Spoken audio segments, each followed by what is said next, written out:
In this video, you will learn how to convince your wife or significant other to go on the sailboat cruise of both of your dreams. My wife and I have cruised the Bahamas, transited the Panama Canal, crossed the equator, and visited French Polynesia on our boat. In addition to my tips, you're going to hear from the creators of Afloat Sailing about communication, and Nicole, the author of Get Her on Board. Wife should know how to sail before you leave and feel really comfortable being on the boat for both day sails and short cruises before you go on a long cruise. Well, I mean, I grew up sailing. I had a lot of experience. I had uncles and grandparents and stuff that were world cruisers and world sailors. So for me, it was very natural, something I just kind of always wanted to do. My wife, like before we bought our first boat, she had never been sailing. I think she'd been water skiing a few times. And so when I broached the idea originally, it was like, she's like, "You want to do what?" I mean, we both had decent careers and, building a home together, buying our first non-IKEA furniture. And a lot, and I had very little. In college, I taught sailing to little kids in little dinghies, and that was pretty much the extent of my sailing experience, except when I would go with Ryan, but I never really did much work at the helm. I had a huge learning curve when we left Mexico. If your wife doesn't know how to sail, encourage her to enroll in classes. Don't teach her yourself. Have someone else teach her. Have an expert, someone whose corrections will be probably more tactful than your own. If your wife doesn't feel comfortable sailing on her own, encourage her to get lessons at places like community boating in Boston, or at your local yacht club, or through the American Sailing Association. It's important that she's a crew member and not just a passenger. Subscribe and hit the bell icon. Good communication on the boat is essential during stressful activities like docking and anchoring. I think anchoring is one of our strengths, usually, knock wood. Each other, we can do it without saying anything to each other, just through signals, so we have that communication. The idea of the sabbatical cruise says that you don't quit your job, but instead you take a break from your work or your life and go on a large cruise, say going to the Bahamas, but you don't quit your job. That way you both can see if you like the cruising life. On my sabbatical cruise, we went to the Bahamas, and about half the trip my wife and daughter were on board, and about half the trip I was alone with my dog Daily, or I had a volunteer crew member such as my dad or someone I met on a crew matching service to help me with the overnight passages. We cruised the Bahamas, we learned a lot, and we found out how to outfit our boat for longer cruises than that. You haven't given up your jobs or your businesses and your homes, that you have a big escape valve, and that's definitely going to appeal to your wife, who is probably more practical than you are, given you're the one that wants to go sailing and she's the one that wants to stay in her normal life. And so by taking the baby step, you get to know if the big step is the right thing for the both of you. Your wife should have reason to be confident in you as a skipper, and that means more than being a good sailor, but a good manager of the boat. That means you should be able to fix all the systems on the boat, including the electrical, the engine, the plumbing. You should have experience with all that and be up with all the maintenance schedules and have all the consumable parts for the engine and be ready and know how to fix it if things go wrong. Too often sailors focus only on their competency as sailors, but a cruising boat has a lot of systems, And one thing that you can do personally is build your competencies, and if you feel comfortable with your competencies, your wife will probably feel more comfortable with your understanding of the boat and its engine and its systems. We'll talk to the expert who wrote the book about how to do this.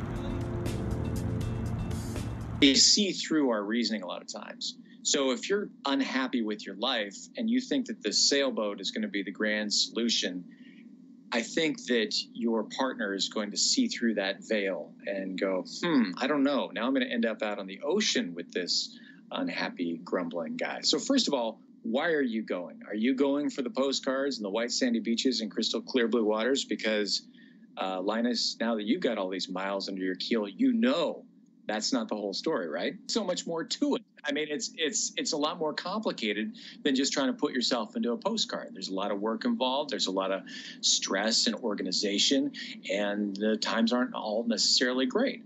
So if you paint a really grand picture of this future, your partner may not get on board with that. They may see through your sales pitch. Number two, I would say, don't just go buy a boat and hope that she's going to come along as a passenger. The biggest killer of the cruising dream, I think, is boredom. It's getting out into, these beautiful places and then just feeling like you got nothing to do.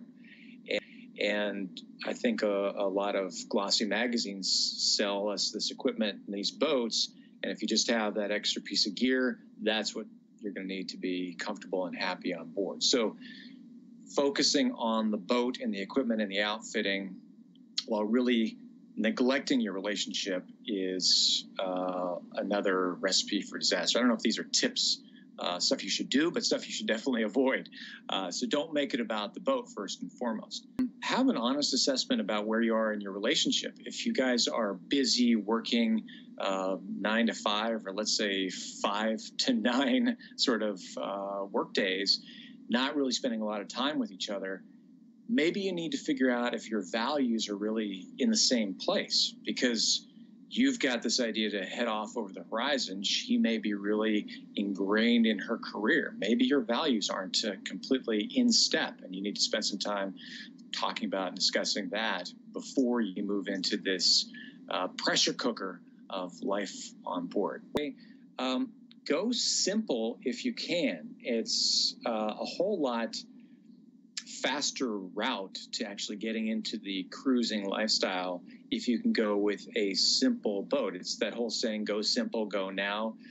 A lot of people think that's just because of the financial aspects of scrimping and saving for this huge, expensive boat later down the line. But really, it takes a lot of the complication out of your day-to-day lifestyle if you're not maintaining all these crazy systems.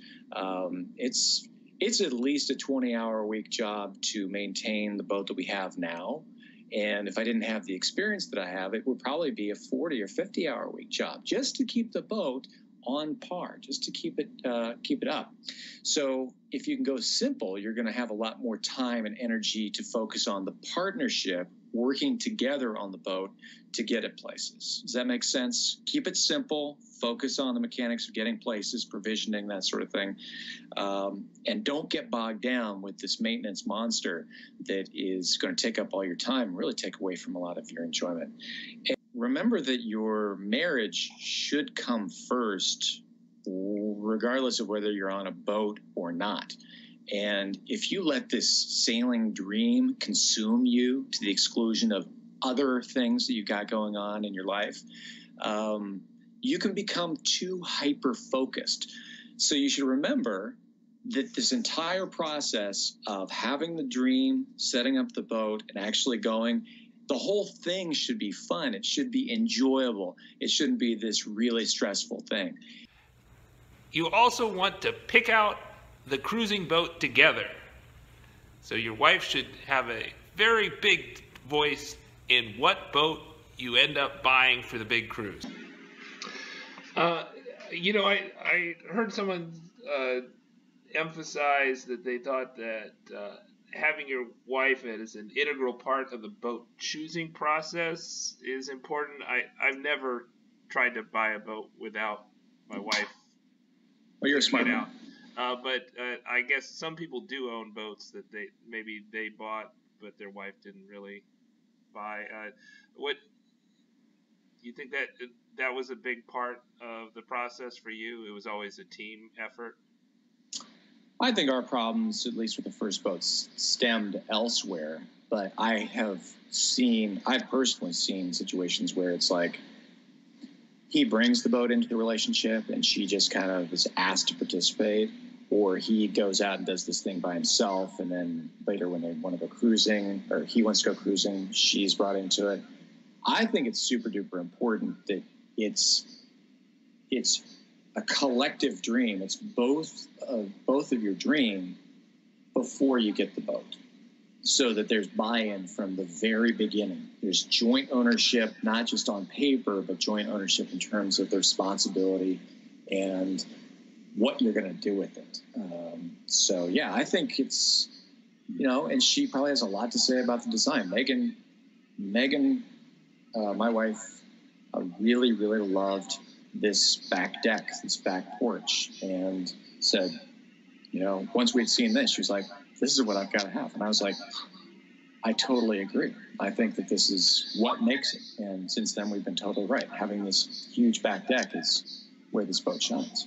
So anyway, yeah, I think that it's got to be a we decision for sure. Yeah. So, I mean, I think maybe if you're coming from it and that you've, I don't know, raced your boat all the time and your wife was never into the process, and then you're thinking about going cruising, then maybe thinking about getting a different boat might be beneficial. Yeah. A different boat that you guys pick together. Yeah. I mean, I've spent lots of time on race boats, and, a crew of mostly guys on a 50-foot race boat, nobody's saying a thing after a week of not showering, but that's not going to work, especially if you're stepping from normal life in a house or apartment or whatever, stepping onto a boat. You can't just go camp out. You got to have certain amenities. So making sure that you're both on board with the difference in lifestyle is pretty important. And helps is to have a separate space that is all hers, all her own bunk, her own cabin. Megan's got her own cabin on this boat where she can, spread her stuff out and read or just have some sort of alone time. Getting away from the constant boat stuff is good for both of us. And so I think that's a good point. And I think people kind of maybe underplay that, is the amount of time that you are with the people on the boat, whether it's your wife or any other crew member in a small confined space. And if you're talking about your wife or significant other that you live with, you probably do not spend 24 hours on the boat, 24 hours together. You spend most of your days apart. Mm-hmm. And so that's a big adjustment for people. And how do you make that adjustment? I think you definitely need to just have your own separate interests, whether it's, she likes to read this kind of book and I like to read that kind of book, and you just spend time not talking. It doesn't have to be, people think, okay, we need separate space so that we can have a fight and go to our corners. No, I mean, this is for just day to day. I'm going to be in this area so I can read quietly and not be interrupted. That's pretty important for all of us, not just for women. So, but you're so right. Before cruising, a lot of people don't spend more than an hour or two together, except, sleeping, or maybe for twice a year for a long vacation. And that's a big adjustment. Figuring out those roles it's difficult. It's very individual, but it can be difficult to find areas of responsibility on the boat. So that's another reason to move slowly and to be patient and have fun with it. Yeah, we found when we went to the Bahamas Jana wanted her own dinghy, and so we ended up buying her own dinghy, and I really love her dinghy. It's a great dinghy. When she's not on board, I use it sometimes. She's got a Walker Bay, so this summer we used that exclusively. But I also like the rib, and I like to tool around with the outboard. But that, gives her a lot more freedom. And when I have a volunteer crew on, when you're in port, I think that they want a lot of short time, they want a lot of time on their own. It's called freedom. Freedom, right? Yeah, you want to be. We all want it, right? I think that helps. Totally. So having your own space, I think your separate errands and separate areas, and then the other thing I would say, not even on the boat. I would say, like, when you are in port, maybe even breaking up for part of the day. That you see each other for part of the day, just like you go to work. One person has their errands, another person has another errands, and electricity. So we have our separate laptops and our camera gear and that sort of thing, which some cruising sailors maybe think is frivolous. Maybe they don't think they need that, but that's what we need. To theme in your book that maybe you didn't touch on that much so far was that it's not about the gear, right? It's about the relationship. It's about the people. And overemphasis on gear is really misguided. Well, I mean, I think it's our tendency. I don't know about you, but most of the sailor guys I know just also happen to be kind of techie gearheads. I don't know if you're like that, but I certainly am. We like amps and watts and horsepower and how stuff goes together. So we kind of dig that in general, but it does. You can become overly focused on that hobby aspect of this whole thing, and not really think as much as you need to about your relationship. And it really is the most important thing to actually making this happen. In my experience, most of the guys who try and do it themselves don't go. Most of them. I mean, some do. But it's difficult being a solo sailor. I mean, you've single-handled a bit. I've single-handled quite a bit. It's hard. And if you're not going to do that, then you got to do crew, which it can be fun, but can also be complicated. It can be a pain in the butt. So having your wife, your partner, this person who you fell in love with and decided you want to spend a bunch of time with, having that person be at your side and